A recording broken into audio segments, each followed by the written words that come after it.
You're listening to the Courtyard Club Call by the Scarf Bagara War, part of the TalkSport fan network. By county fans, for county fans.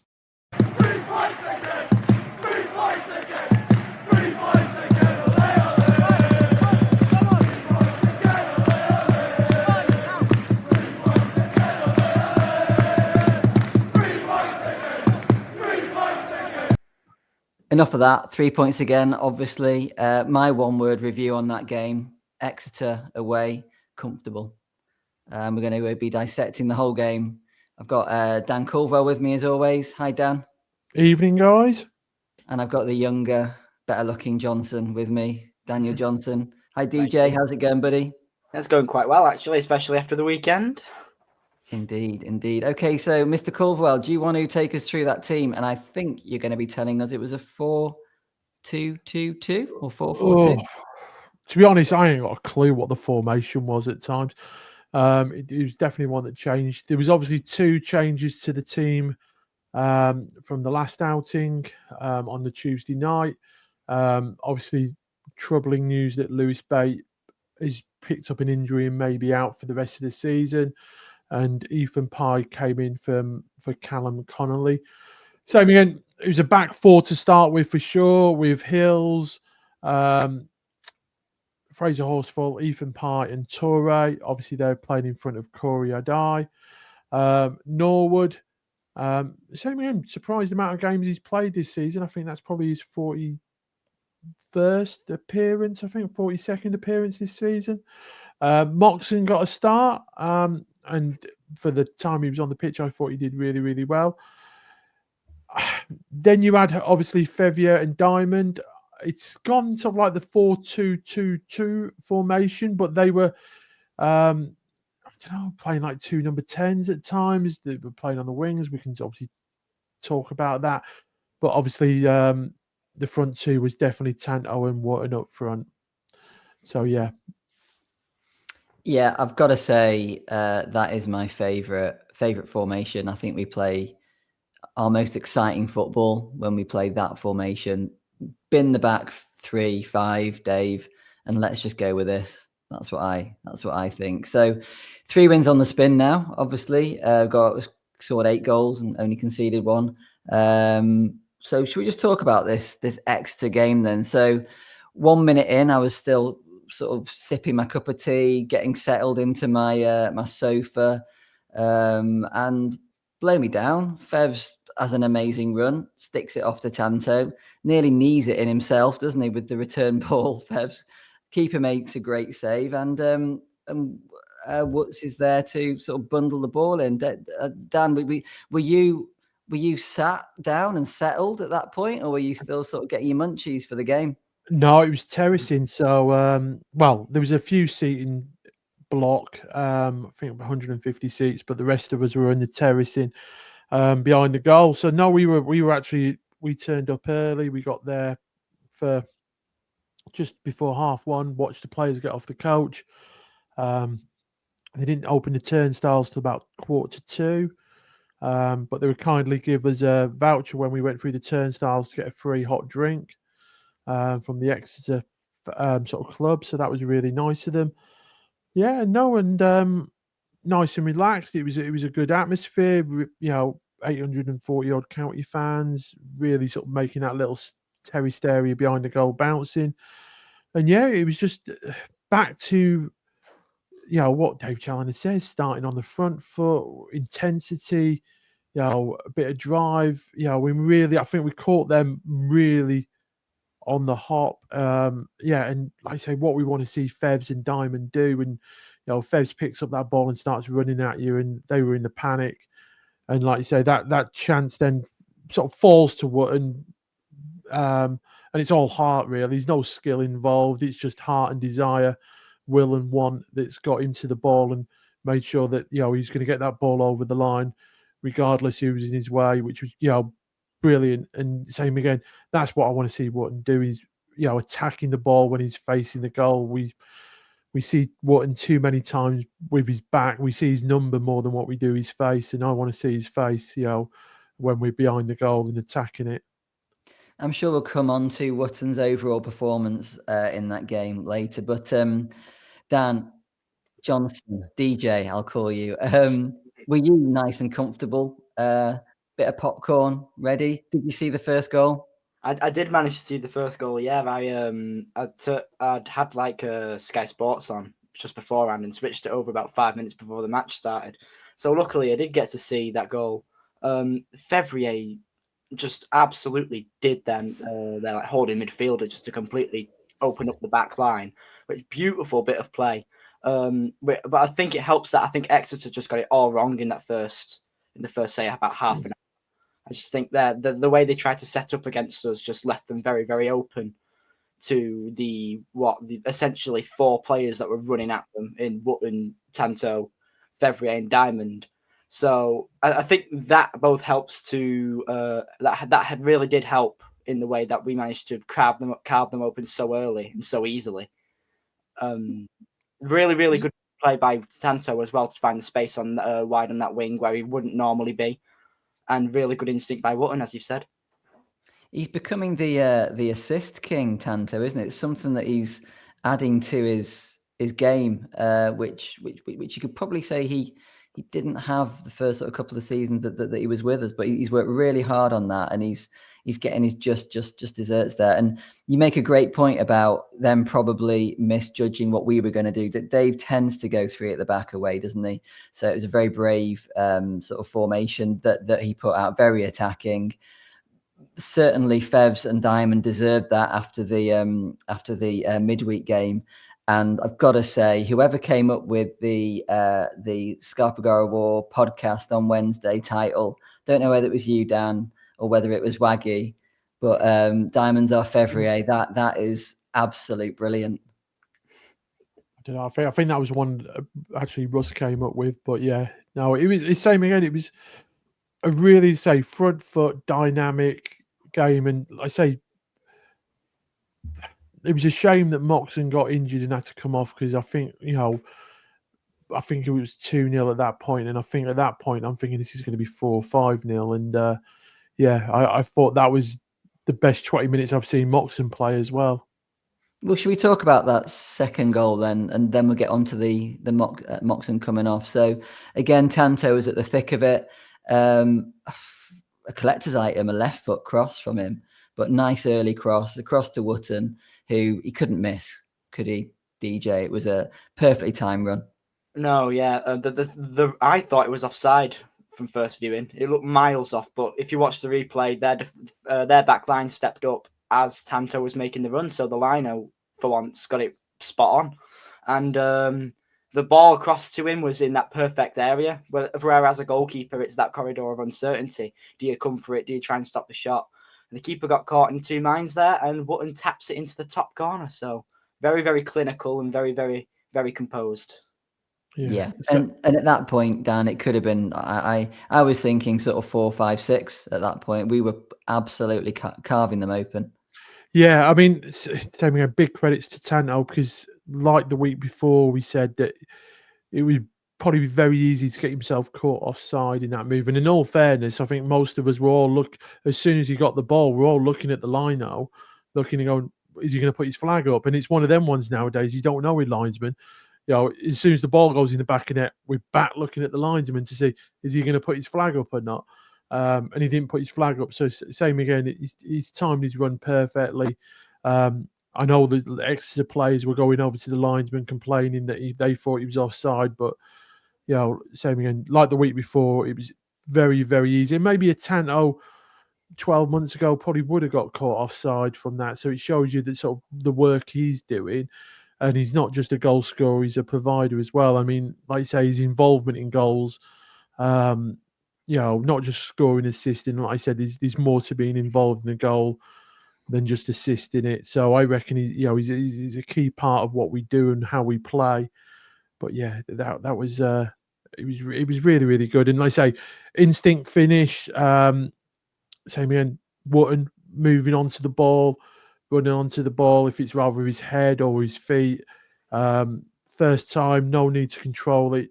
All the pace is in the ball. All he has to do is direct it, and he's put it into the I think the roof of the net from 4 or 5 yards out.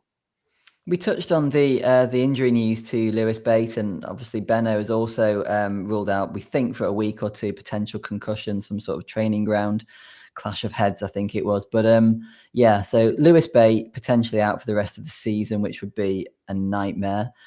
Massive chance for Moxon, and as you say, Dan, he did really well in those first sort of 25 to 30 minutes, and I felt so sorry for him when he had to come off for what looked like pretty bad sort of cut to the nose. Do we think it's another broken nose?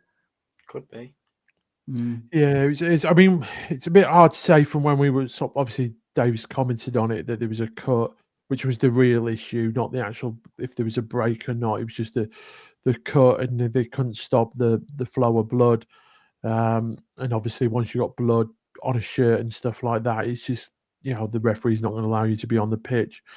Hopefully, he's all right. And like I say, they've got it all sorted. Because like I say, I thought he was actually probably running the show, in all fairness, in that midfield. Letting Norwood do what Norwood does. And he, like I say, he was winning the ball back in Moxon and, doing the simple things, but doing them really, really well. And like I say, Exeter, I thought, are a good footballing team. You could see as the game went, as soon as Moxon went off, they were starting to control the midfield a lot better, I thought, Exeter. And they passed it around really, really well. They just didn't have that a little bit, you would say, like the midweek game. The opposition didn't really have anything sort of like that, cutting edge up front really to sort of worry you. But like I say, midfield, they tried to pass it out from the back and stuff like that. So, they tried to play sort of good football the right way. What's your view, DJ, on sort of this playing Fevrier and Diamond together? Does it get a thumbs up from you? It certainly does for me. I mean, why only have one threat running at you when you can have two in a league where it's, a little bit less common to have a player that can just run at somebody? Having two causes absolute pandemonium in a back line, especially if you can bring out that holding midfielder like we did for the first goal.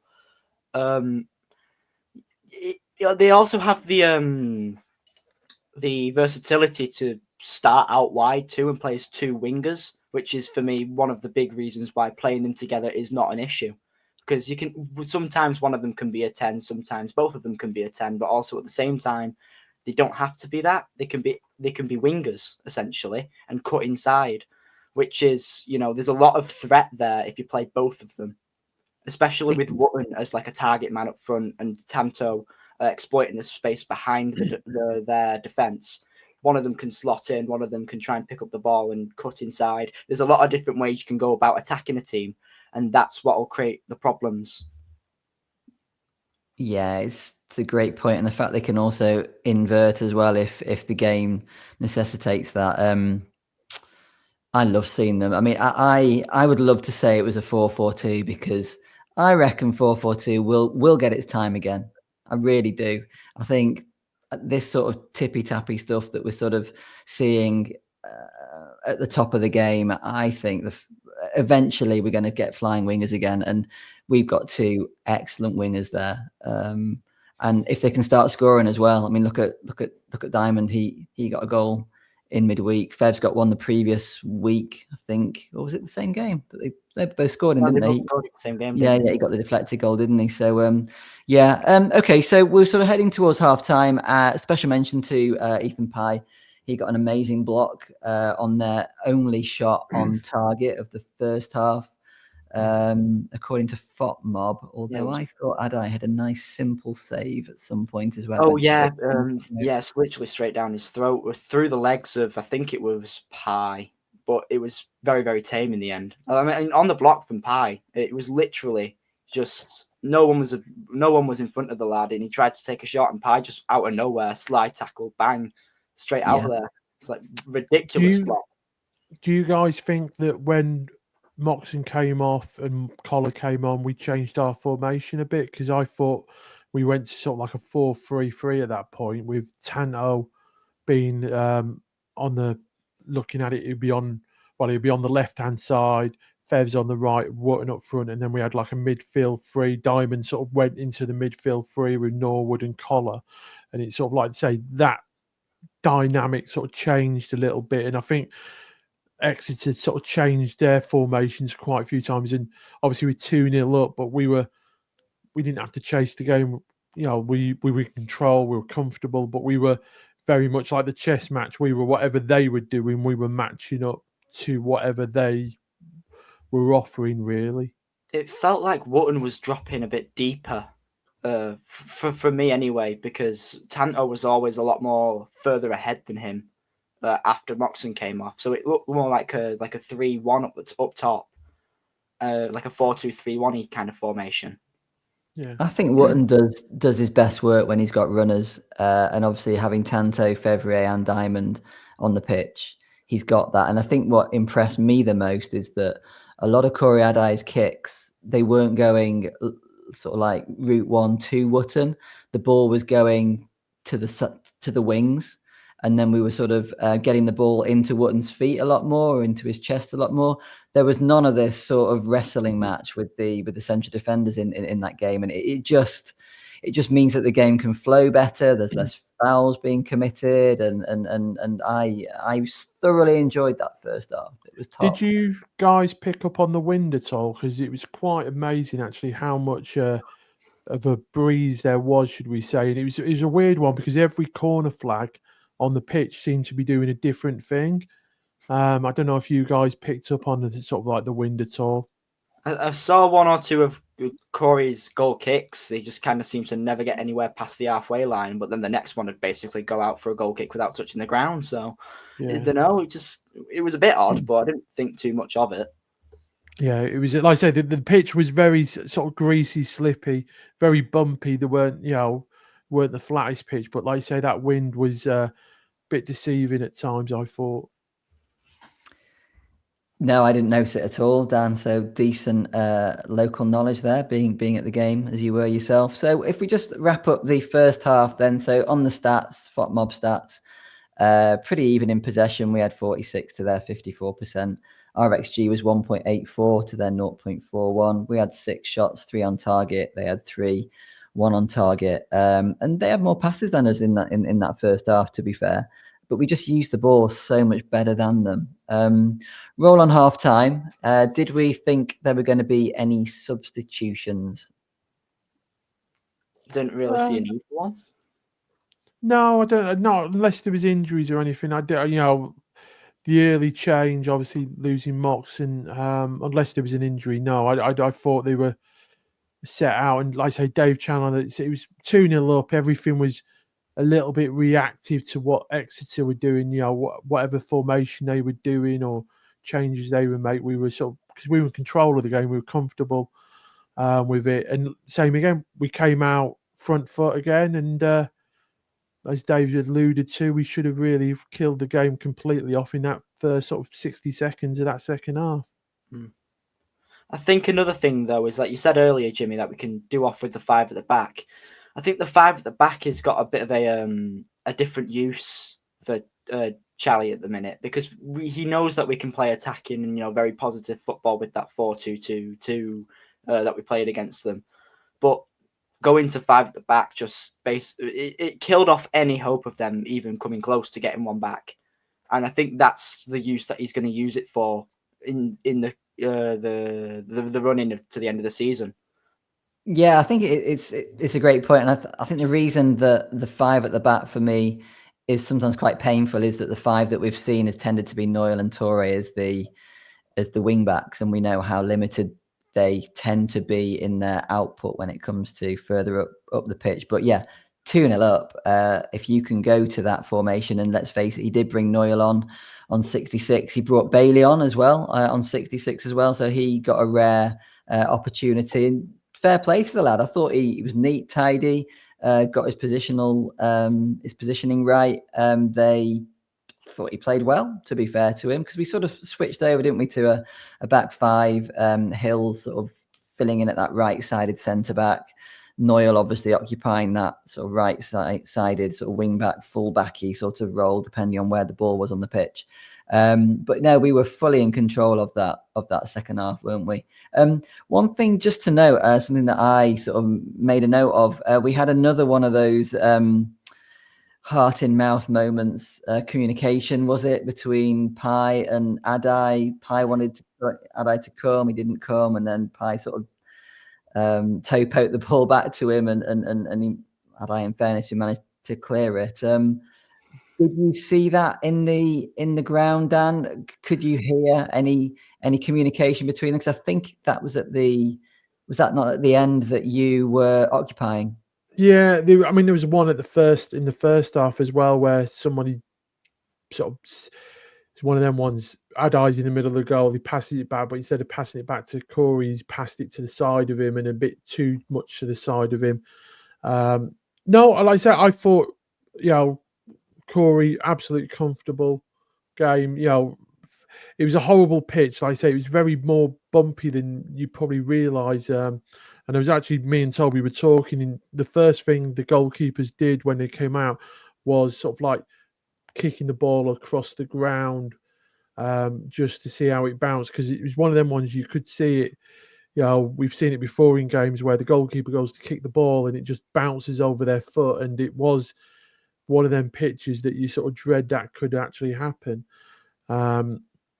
But yeah, no, like I say, nothing really that, like I say, Corey for me, absolutely solid, and he's looking more confident at the time. Come out for a few catches, grabbing high balls, the fans singing his name, and he absolutely loves it. He's playing with a smile on his face, looking confident, look like he's well settled in. So yeah, more for it.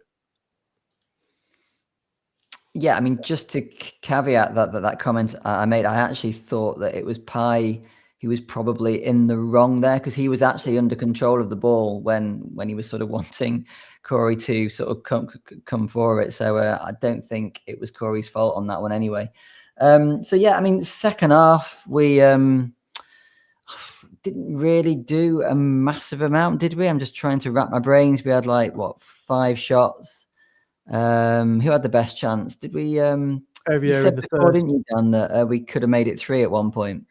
Yeah, Fevio in the first minute. I think it was the same again. Front foot, win the ball back. Some nice play down the left-hand side of the pitch, and it comes over to Fevio on the volley. And I think he just skewed it, to be honest. And like I say, it's that same again. Like we started the first half, started the second half, bump really on fire, and like I say, that was the best moment of the second half for me. And it'd have been lovely to see him put it away. Yeah. Well, the second half in general was just a bit of a. It was very controlled. There didn't really need to be much of a an impetus from us, because we're already 2-0 up. We control the match and restrict them more than anything, and we're going to come out with 3 points, and that's exactly what we did. And I don't think that going for another goal would have really benefited us. Maybe gotten us maybe an injury here or there. If we pushed too much, we probably would have done more damage to ourselves, and we would have, getting another goal difference, which it's important at the end of the season, but it's not massively important right now. It's a good point, and in fairness, I felt sorry for them. Actually, they had quite a few injuries, didn't they? So they had a lot of substitutes that they were forced to make. One guy, he's literally on the pitch for about 9 minutes or something, I think, before he had to come. Oh, it was Patrick Jones, wasn't it? He had to. He came on 46 and then went off again on 55 with a hamstring. So then there was another blood sort of injury thing for one of their guys as well. He went off with a bloody. But that was the story of the whole game, wasn't it? Even in the first half with Moxon, it was very stop-start. I think Moxon's injury was 5-6 minutes as well. I think he played 10 minutes injury time in the first half, and it felt like that again in the second. Yeah, I think it was 7 officially, and then 8 in the second. Does anybody know, by the way, whether John Kieran caught his train? He had a picture with Sam Byrne on a coach with pints, so I don't think he did. Okay, because on the commentary, Dan, he was basically cutting it really tight on his train, and he kept. In fact, at one point, I thought he was just going to get up and leave Liam to it, to finish the game off. But ever the professional, John, you stayed until the final whistle. So well done. Cool. Okay, so 81 minutes. Again, this is probably just trying to get legs into some of the squad players. So Cosgrove, he ended up getting, well, with the 8 minutes injury time, ended up getting nearly 20 minutes. And Powell as well. Neither player did particularly anything of note, but it's just about getting that match fitness back into their legs, isn't it? It's always good to have one or two extra players ready to come on and do a job in a position. They don't have to be world beaters. All they need to do is, not put a foot wrong, and they didn't really. So can't ask any more than that. Yeah, I think it's more important the players that came off, out of the 4 substitutions that have happened in the second half. You've rested Tanto, Fevier, Wootton, and Diamond. So yeah, that thing. Yes, it's nice for the players coming on to get a bit of time, but more importantly, we sort of like resting the legs. We've got 7 days before we play again. But yeah, just to sort of, because I wouldn't change that starting 11 again for the Northampton game. I'd let Fevier and Diamond keep their shirts. It's about loading as well, isn't it? And at this stage of the season, there's a lot of minutes in the guys' legs. So if you can bring Fevrier and Tanto off on 65, we all know that the extra 25 minutes that they potentially play from 65 to 90, that's probably when you've got a higher chance of getting an injury, maybe, because more fatigued. Obviously, you more chance of getting an injury in the first few minutes as well if you've not warmed up properly. But I'm sure as professional footballers, they're not like me doing 2 minutes of stretches before running onto a 5-a-side pitch. But yeah, okay. So 3 points. I'm going to ask everyone a question. Can we get another 5 wins on the spin?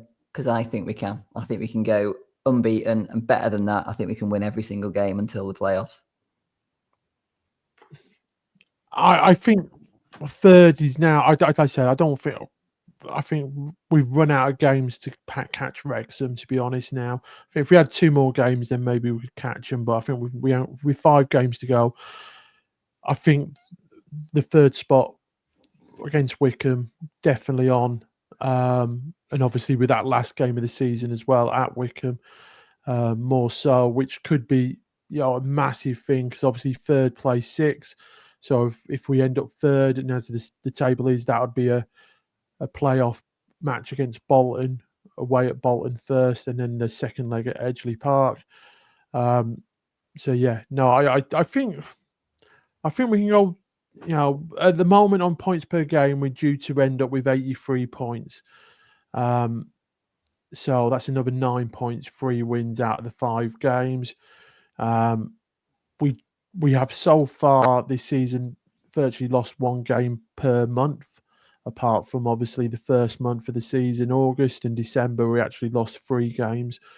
But every other month we've actually lost only 1 game. So it's a bit of a hard one, but yeah. Yeah, they're all winnable, aren't they? It's football at the end of the day. You never know who you're going to lose to, and the teams that you end up losing to, you just never see it coming. Like losing against Leyton Orient earlier in the season was one of the big shocks for me. Just how they battered us 4-1. So you never know. Maybe Northampton could be shit hot. You just don't know until you play them. I think it's all about, for us, not becoming complacent and carrying on with the momentum. So looking at the lowest ranked team I think we've got left now is Peterborough, who are 15th. If I can just correct you, by the way, it's Rotherham next weekend, not Northampton. No, Peterborough. Peterborough are our lowest ranked team we've got left to play. So far this season, everybody else is above that. And I think Peterborough will have just played, when we play them on the Good Friday, would they have just been to Wembley the weekend before as well? Potentially, yeah. I mean, let's face it, Dave isn't going to be too bothered if we lose one and we draw one in these last 5 games. I think if we get 10 points, I think that probably means we're going to finish 3rd or 4th, and I think that's what you want. I think 3rd or 4th, As you said, Dan, the first playoff semi-final away from home, second one at home, so you got a bit of a chance. You know what you need to do at home then. Okay, so I've sort of jumped onto that a little bit too early, so apologies for that. I was going to ask your man of the match opinions. Who would you give it to, DJ, and why? I think you don't score 2 goals in a game and not get man of the match half the time. So I think it's just got to go to Wootton. His off the ball was brilliant. He wasn't getting into tussles like he usually was. He was really benefiting from the runners, and it really showed in just the way he was playing the match in general. So I would give it to Wootton. Yeah, you have to agree. Yeah, and it shows you, like you say, we know the work that he does with his back to goal, holding the ball up, laying it off, being the point man, but the fact that he's got Tanto alongside him at times, sort of sharing that workload a bit, but the fact that we're actually getting to the byline, we're putting crosses in and he's running onto the ball, attacking the ball, we're seeing the best out of him, to be honest. And, you sacrifice a little bit for what he offers the team, but at the end of the day, his goals can be just as important as holding the ball up and letting other people get in the game. Yep, got to agree with you.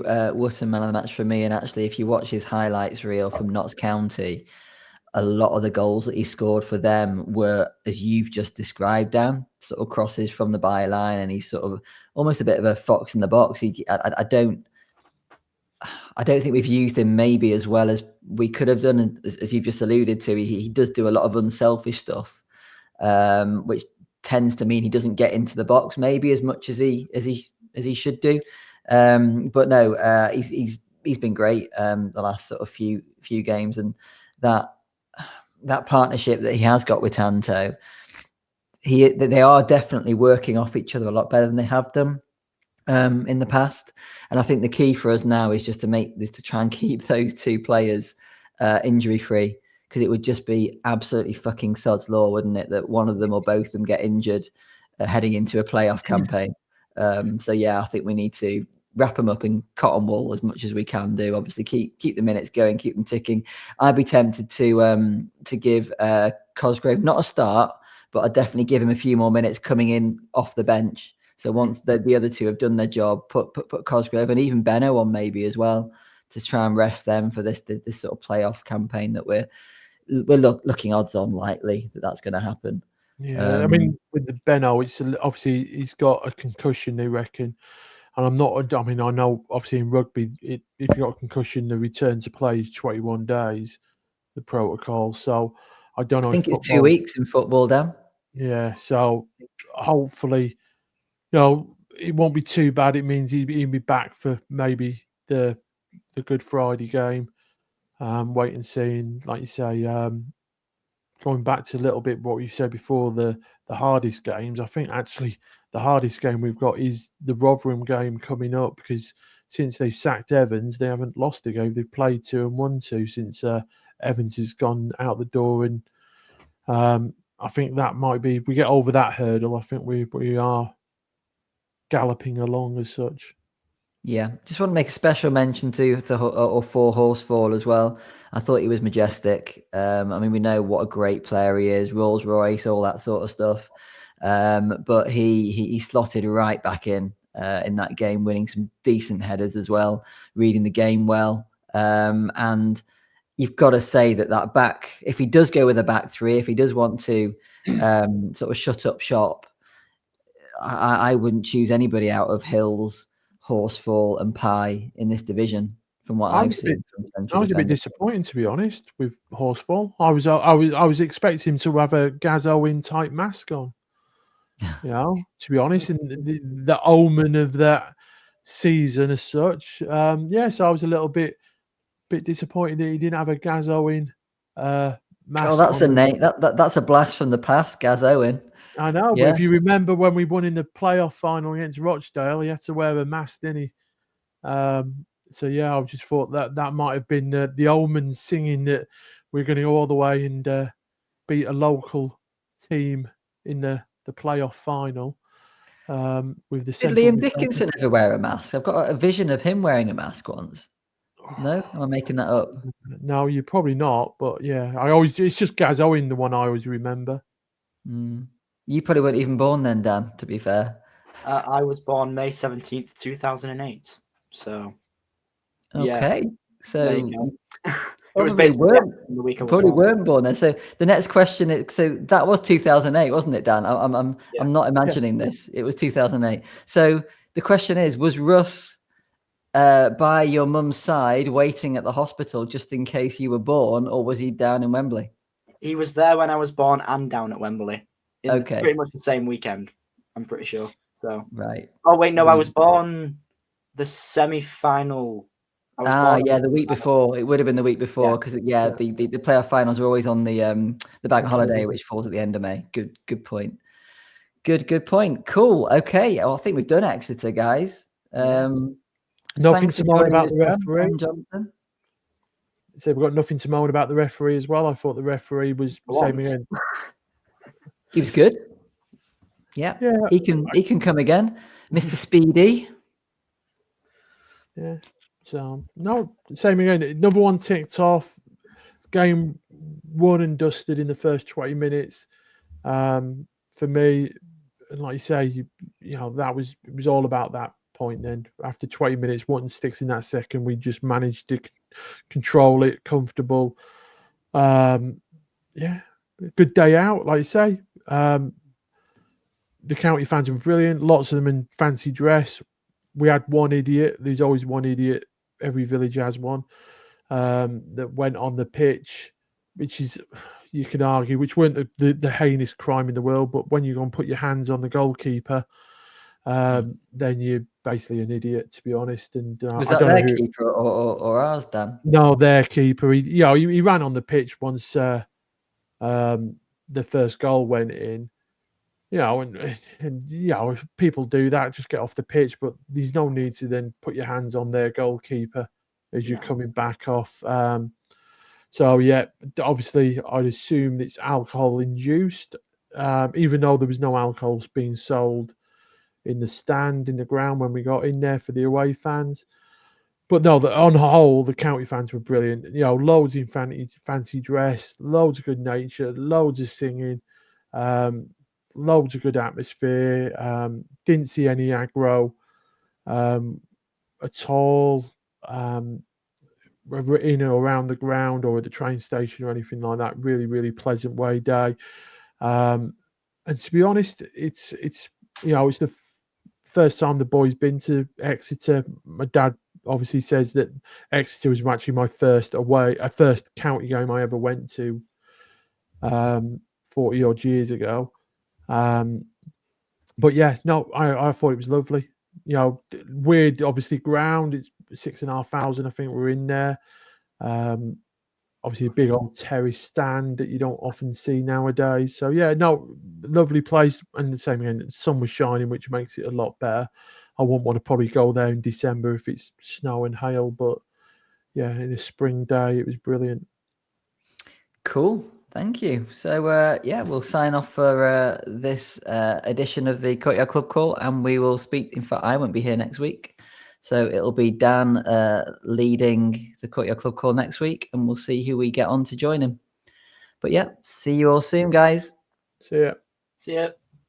And that's a wrap for this episode of the Scarf Bagara War. We hope you enjoyed the podcast. Remember, you can catch us every week on your favourite podcast platform, whether it's Spotify, Apple Podcasts or Google Podcasts. And a huge thank you to all of our Patreon members. Your contributions help keep the show running to bring the content you love. If you'd like to support the podcast and get access to exclusive special guest episodes, ad-free podcasts and a monthly giveaway, head over to patreon.com/the Scarf Bagara War. And don't forget to follow us on social media for updates, behind the scenes content and more. You can find us on X, Facebook and Instagram, all at County Podcast. Lastly, if you enjoyed the show, please leave us a review and share it with your fellow county fans. Your feedback helps us improve and reach more listeners. Thanks for tuning in, and we'll see you next time on the Scarf Bagara War. Come on, County!